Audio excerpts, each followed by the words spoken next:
if you plan on buying the racing beat template from Mazda Tricks, this is what you are going to have to do. Or at least something similar. I know what I'm doing is kind of jank, might not be exactly what you're supposed to do, but I'm just working with the tools that I have, which is pretty much just my Dremel. I just took a cutting disc to it to kind of cut the rough shape, and then I took the sand discs to create the more full shape.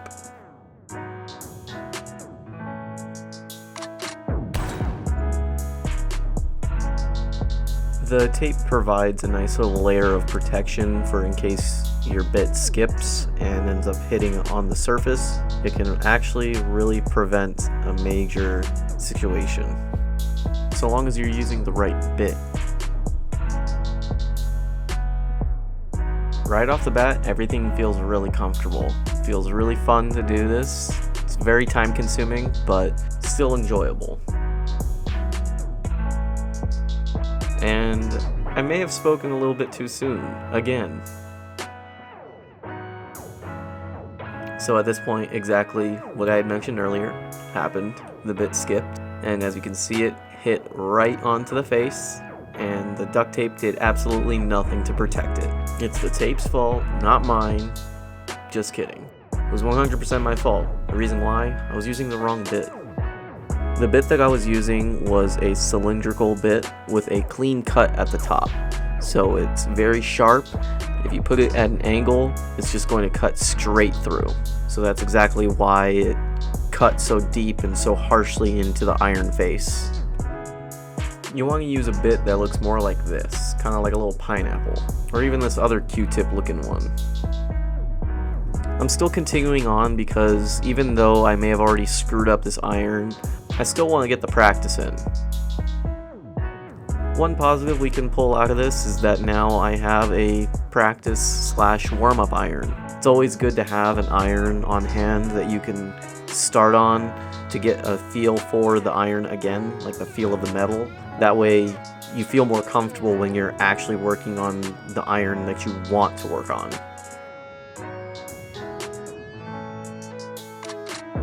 The iron still turned out pretty good despite having a massive gnar in it now. This definitely helped rebuild my confidence to continue on.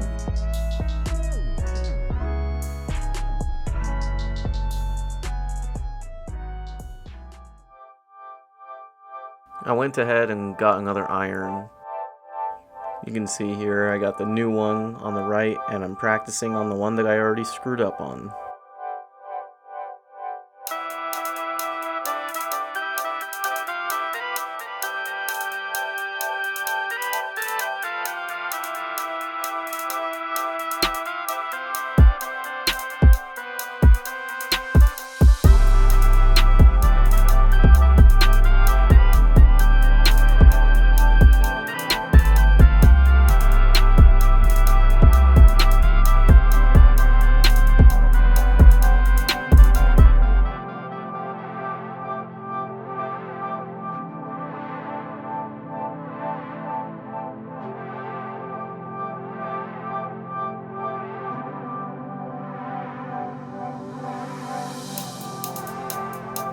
Here on day 3, and we're only just starting on the second iron, the front iron.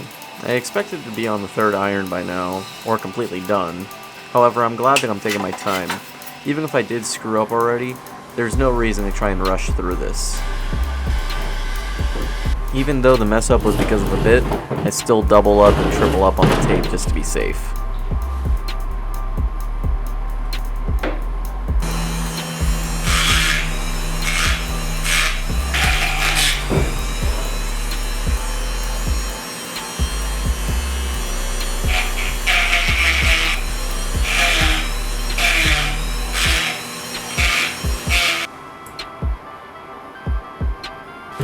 Another tip that I was given along with the types of bits was to lower the speed on the Dremel.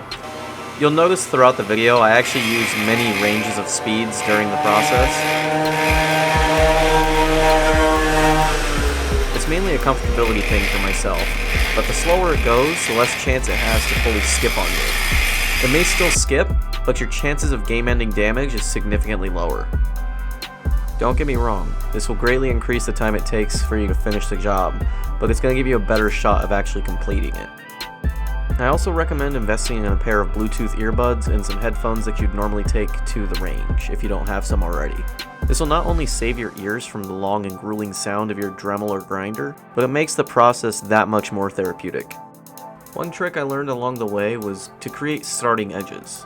What I mean by that is to basically carve in a spot to create like a nasty indent, and then use that as a marker of where you want your port to be. Then you just blend the rest of the port until you've taken off the same amount of material all around, and then check your work.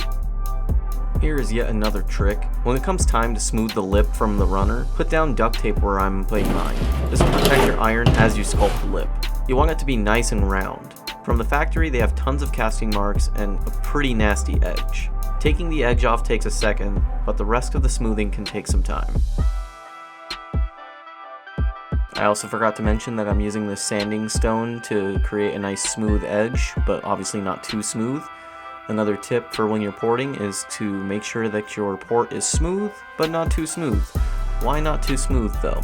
If it's too smooth, fuel is more likely to stick to the walls instead of evaporating. There's articles and forum posts about these nuances and what is better or more beneficial. I like to stick to what I know is tried and true by the people I've seen building motors. And that's what I've seen.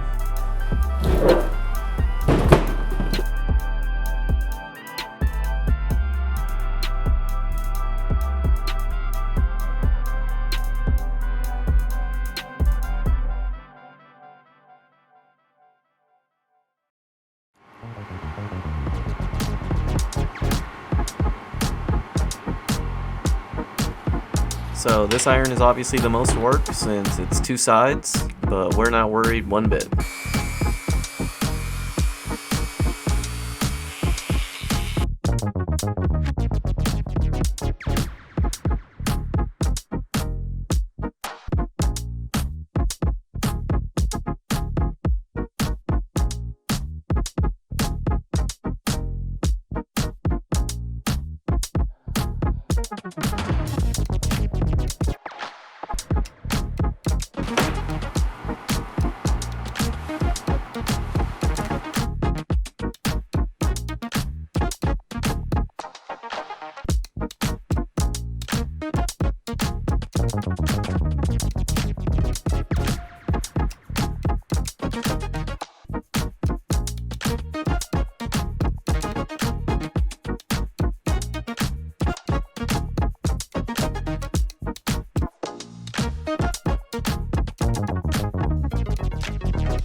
Now right here, I didn't screw anything up. I just got really, really close to it, and I just had to take a breather for a moment.